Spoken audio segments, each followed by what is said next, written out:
So I was talking to a class member, and I kind of feel like some of you are a little sketchy on some of these things. So I decided to go ahead and do like one of each kind of problem on the review for you, so that if you need help on something, you can see an example being done. So I'm just going to do a couple of them. I'm going to do number 2. I'm going to do one very similar to number 3. I'm going to do number 5, number 7, number 11, and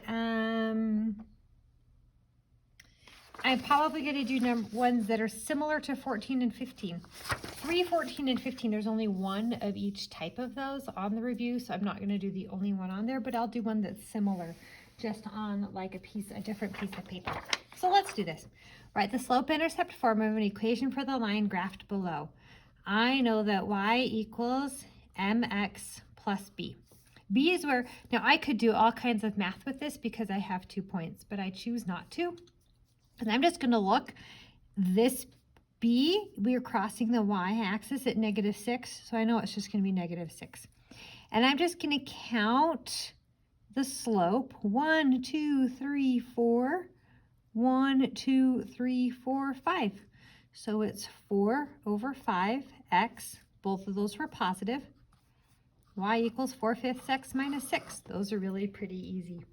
I could have done math with those points, and you can to double check yourself, but counting works too, makes me happy. So number 3, the table shows Mrs. Nelson, the time in hours Mrs. Nelson spent couponing each week and the total spent on groceries. There's only one like this. I'm not going to do it for you, but I have another one, and this is actually real data from our school today. So we have the temperature versus the humidity for our school today. So, and this is in degrees Celsius, and this is in percent humidity. So when the temperature was 0.3 degrees Celsius, we had 90% humidity. Now I could only find a scale that went up to 10, so I had to do 2, 4, 6. So for 0.3, that's going to be awfully close to this line, and it's at 90% humidity. So I'm going to make a point right there. 1.4, when the temperature was 1.4 degrees Celsius, we had 86% humidity. So this is real data from our school today. When we had 5.4 degrees Celsius, we had 75% humidity, 75.3. We really want to be persnickety here, which sometimes we do.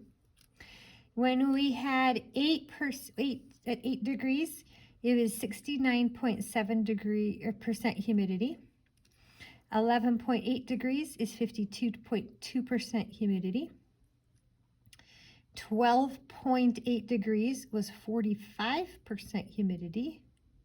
And then interestingly, the next hour, these are hour averages, it was still 12.8 degrees, but now it's 41% humidity, or 45.6%. So they're actually 2 points. So I'm going to make that point bigger because it does carry more weight. And then at 13.9 degrees, we had 41% humidity. So what kind of correlation do we have? So we made the scatter plot, check. Draw a line of fit for the data. Let's draw the line of fit. So when we draw our line of fit, we're going to try to have, I think it's interesting how beautifully linear that is too. For real natural data, that was beautiful. So we have 1, 2, 3, 4, 5, 6, 7, 8 points here. So we want about 4 above, 4 below. There we go. Ish. Oh, you know, I probably should have made a couple higher. So it's kind of, guys, it's a black art. It's really, really hard to be perfect on these without the formula. And it really is quite a challenging formula. So I'm going to go with this line right there. Okay, so first of all, state the correlation. Is there a positive or negative correlation? There is a negative correlation. And so percent humidity is a measure of the amount of water that is in the air compared to the amount of water that the air could hold. As the temperature goes up, the air could hold more water, but this air today didn't get any more water, so the humidity went down, which is actually what we would really expect. The warmer it is, the more water it can hold. If it doesn't have any water, the humidity is going to be lower. Okay, so let's do y equals mx plus b. B is easy. Looks like it's at 90. So let's figure out m. Let's see. There's a point right there. And there's a point right there. Actually, I'll take that one. So you have to remember each one of these that goes down, it goes down 10. So 10, 20. So that's negative 20. And then it goes to the right. Each of these is 2. So 2, 4, 6. So negative 20 over 6. And I can reduce this fraction. Negative 10 over 3. Negative 10 thirds x. So y equals negative 10 thirds x plus 90. So we could use that to make a prediction right now. Let's check and see what the temperature is. Right now the temperature is, if I can get to it, right now the temperature is 14.6 degrees Celsius. So I plug that in for x. I'm going to use a calculator. 14.6 times 10 thirds, make that negative. So you have negative 48.667 plus 90 is 41.3% humidity. And I'm going to look at the humidity. Right now the humidity is 40%. So we have a really close prediction from what it actually is, just from the data that's happening right now this second. That's how you do number 3. So let's go ahead over to number 5. Write an equation of the line in slope-intercept form that passes through each point with a given slope. I'm going to use point-slope form to find this. Y minus y2 equals m times x minus x2. Y minus 4 equals negative 5 times x minus a negative 2. I'm going to rewrite this so that I don't have that double negative because it gets confusing. Y minus 4 equals negative 5 times x plus 2. Now I'm going to distribute this 5, 2 to both of them. Y minus 4 equals negative 5x. Negative 5 times 2 is negative 10. Plus 4, plus 4. Y equals negative 5x minus 6. Boom. And I'm done. Let's look at number 7. Write an equation of the line in slope-intercept form that passes through the pair of points. So first we need to find the slope. Slope equals the change in y over the change in x, or y2 minus y1 over x2 minus x1. So we have 4 minus a negative 5 over 4 minus a negative 1. So 4 minus negative 5 is 9. 4 minus negative 1 is 5. So that's the slope. So y equals 9/5 x plus b. I'm actually going to put it in point slope form. I really like point slope form for finding out what b is. I'm going to use this set of points. So y minus 4 equals 9/5 times x minus 4. So y minus 4 equals, I'm going to distribute this 9/5 through. 9/5 x minus, okay, 9 times 4 is 36. 36 over 5. There's really not a good way to simplify that. Add 4 to both sides. 4 to both sides. Y equals 9/5 x. I'm going to do this problem up here. Negative 36/5 plus 20/5 is negative 16/5. Whew, got some hairy fractions there, but we can do that. All right, write each equation in standard form. Remember, we have ax plus by equals c. So the first thing I need to do is distribute this 4 through everything. So y plus 1 equals 4x minus 24. I'm going to subtract 1 from both sides. Y plus, whoops, not y plus 1. I subtracted the 1. So y equals 4x minus 25. Now I need to get the x over there. So subtract 4x, subtract 4x. Negative 4x plus y equals negative 25.